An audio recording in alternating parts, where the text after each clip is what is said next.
The county executive will release his FY14 budget to the county council on March 15th. But some tentative pay raises has one council member particularly concerned.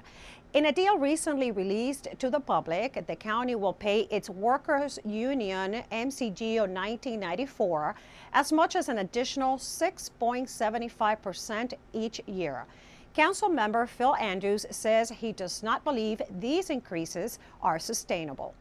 It's a large amount given that the economy is still slow and that other employees and other governments in the private sector are not likely to see an increase anywhere near that. Now, employees deserve a pay raise after several difficult years, but 13.5% over 2 years is going to cost a lot of money, over $40 million over the 3 years, probably over $50 million over the 3 years, and that has yet to be explained how that would be paid for. The executive hasn't said that. He told his departments, though, to expect another tough budget and to be austere and submit cuts. So this is likely to compete directly with important services.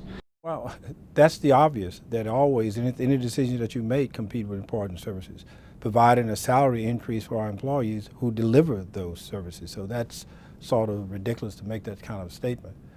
Secondly, if you look at the options and follow his advice, we're probably paying 2 or 3 times more than we have on the table.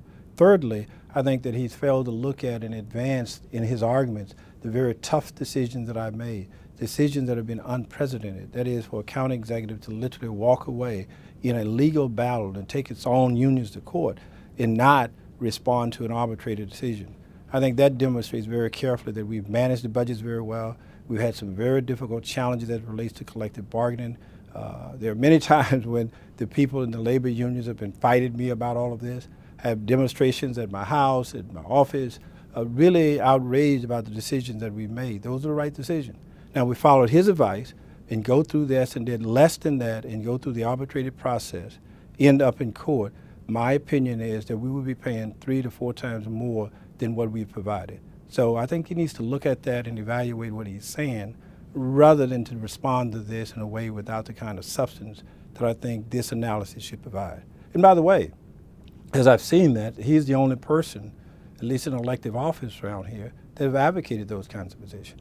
No one else that I know of suggested that because I think they're looking at it much fairer.